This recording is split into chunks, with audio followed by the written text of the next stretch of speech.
अपना कल उनका कैसे बेहतर हो उसके लिए सोच रहे थे।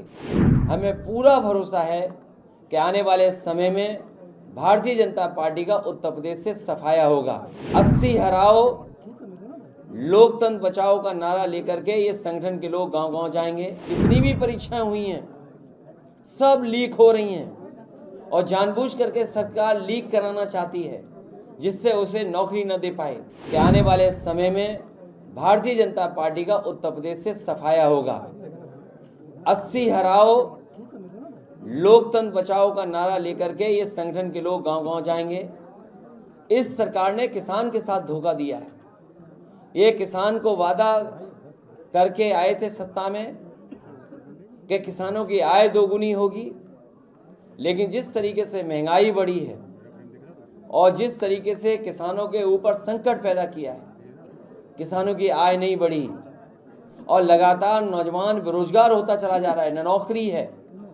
और जो कि भी उत्तर प्रदेश में जितनी भी परीक्षाएं हुई हैं सब लीक हो रही हैं और जानबूझ करके सरकार लीक कराना चाहती है जिससे उसे नौकरी न दे पाए। और अब तो सुनने में आ रहा है कि जो बच्चे परीक्षा देने जा रहे थे उनके पेपर भी लीक हो रहे हैं। तो सोचिए नौजवानों का और बच्चों का भविष्य क्या होगा। ये न केवल संविधान के साथ खिलवाड़ कर रहे हैं बल्कि नौजवानों के साथ उनके भविष्य, उनका आने वाला समय है, कल है, उसके साथ ये खिलवाड़ करने का काम कर रहे हैं। यहाँ नौजवान संकल्प लेकर के जा रहा है कि भारतीय जनता पार्टी से उस उत्तर प्रदेश और देश को बचाना है। अखिलेश जी, अभी जैसे आपने बोला 80 हराओ, 80 हराओ को अगर बता दें उसका क्या अर्थ निकाला जाए, कुछ अगर। गणित बहुत आसान है, उसमें बहुत ज़्यादा दिमाग लगाने की जरूरत नहीं है।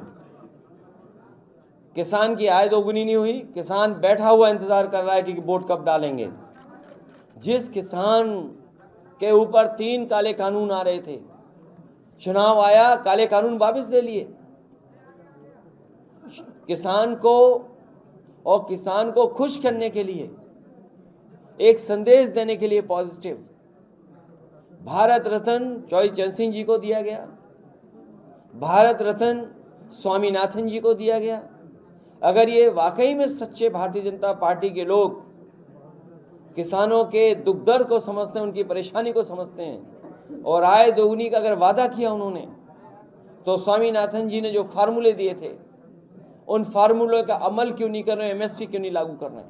एक तो ये बात, और दूसरी 60 लाख बच्चों की परीक्षा छूट गई।